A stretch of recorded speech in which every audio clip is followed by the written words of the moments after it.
السلام علیکم جوړ تکړه برابر څنګه څنګه غو جان حالات خوي خیر دی مونږ ته په دې یخنه کې مخلص وینځلې دي یا بس سجی بس مخ مې سوځي و امراشه لګ مخلاص کا مخته ولې سوځېدو تر نږدې شو ولې مخته ولې سوځېدو یا سجی بس منډه ته مې وایي بس مخ مې سمونډې دیواله ته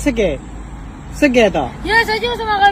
ډبې له کوڅه شي لاندې بیسمنټ کې لګولو او دلته څه کې دا خو بازار دی دلته څه کې سجی دلته څه کار کوم څه کار کې دا لاندې دا مرغو دا نه دا ها دلته کار کوم سجی خپل ځای دی نه جنا ها بس چا سره لگا پیسې درکې څومره 200 روپیا راځه لکې تا دې لا سویا د ټول ورځ وسوا جی آوا دا خو لګی نه دي نو بس سجی نو سوق کو حالات داسې دي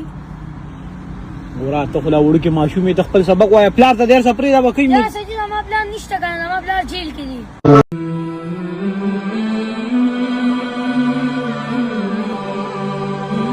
مړي دعوه کې دي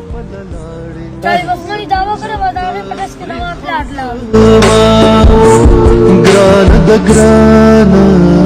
اوس د کور داسې چیزې د ماښامې دغه 200 روپۍ چې درکړي دا ته چاله ورکړې دا بېجان زه مور له ورکوم ځان ته پکې څو پرېږدې یا ځان ته پکې 1 روپۍ نه پرېږدم ولې نو بس سجي زما دونه دغه نشته نو چې ستا داسې ښکلې څه دړو شي دا ماشومان دا پروګرامونه کوي یا داسې بازار ته ځي نو بس سجي داسې لکه یې ګاک وم سره سودا مودا راوړم هر سیوا پیسې راکړي نو ښه نو خو سیوا هم راشي نو هغه لکه ټولې مور له ورکوم ټولې مور له ورکړې 200 روپۍ وله ورکړې اوس چې تاله زه داسې درته ووایم چې دا 50,000 واله دا تو نیسه داسې دا په دې به ته څه کوې دا سجي زه مور له ورکم ټولې مور له ورکړې چې داسې ورسره یو 50,000 له نورې درکړم چې دا م واله بیا ورپسې کوې دا به مور له ورکم نو ځان ته به څو پرېږدې ځان ته به پکې چې مور څو راکړه او ځان ته پرېږدم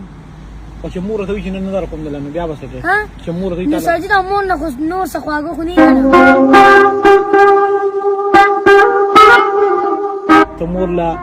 200 روپۍ ورکړې دره دی دا د میاشتې څو راځي 6,000 روپۍ راځي ته به مور ته ووایې د میاشتې مې 6,000 درکولې وې نن دله په یو ورځ 10,000 روپۍ درکوم څومره له درکوم 10,000 دا 10,000 روپۍ به دې مور له ورکړې ښه دي او دا 1000 روپۍ چې کومې دي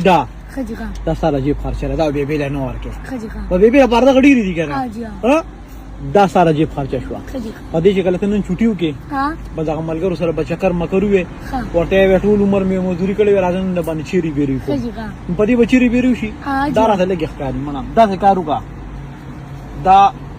1000 روپۍ ورسره نورې مو واله دا 200 روپۍ ستا له جیب خرچه شوه دغه 10 روپۍ له بېبې خرچه شوه صحیح ده او بېبې سره سله وکړه